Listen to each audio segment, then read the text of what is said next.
అయితే వారికి జరిగిన విషయంలో ఇప్పటికీ అది ఓపెన్ గానే ఉంది ఆ విషయము. అంటే నిర్ణయం తీసుకునే విషయంలో.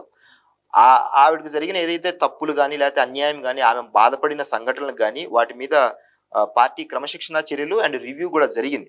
రైట్. సో దాని మీద ఎలాంటి నిర్ణయం తీసుకుంటుందనేది త్వరలో మనము చూస్తాం. సో అంతర్గతంగా చిన్న చిన్నవి ఉన్నప్పటికీ కూడా స్ట్రాంగ్ అవుతుంది. కంపల్సరీ రానున్న రోజుల్లో మరింత బలోపేతం జనసేన అయ్యే అవకాశం ఉందంటారు. అంటే నేను మీకు కొన్ని ఇప్పుడు అందుకే సాక్ష్యాలుగా చెప్పాను.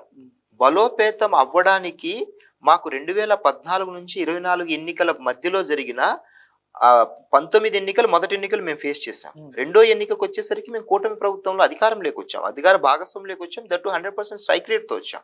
అంటే ఈ మధ్యలో మేము ఒక ఎన్నిక ఫేస్ చేసి రెండో ఎన్నికకి అధికారం చేరడానికి మా పోరాటం కావచ్చు, మా పంధా కావచ్చు, మేము ప్రజలకు ఇచ్చిన మాట విషయంలో, మమ్మల్ని ప్రజలు నమ్మిచ్చిన మ్యాండేట్ విషయంలో మేము ఖచ్చితంగా అందులో గెలిచినట్టే కదా.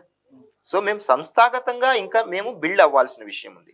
ఆ సంస్థాగతంగా బిల్డ్ అయ్యే క్రమము వచ్చే జనవరి నుంచి పార్టీ పరంగా కూడా ప్రతి విషయంలో సంస్థాగతంగా బలోపేతం అయ్యే కార్యక్రమాలు మొదలెట్టబోతున్నాం. అది వేరే సపరేట్ గా జరుగుతుంది, అది ప్యారల్ గా చేసుకుంటూనే వెళ్తాం.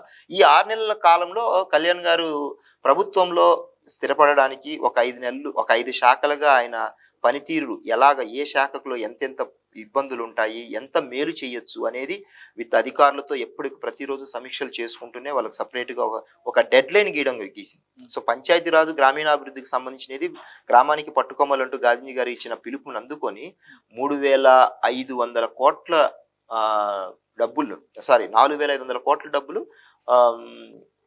35,000 పనులు చక్కబెట్టే కార్యక్రమం జనవరి కల్లా తీసుకోవడం జరుగుతుంది.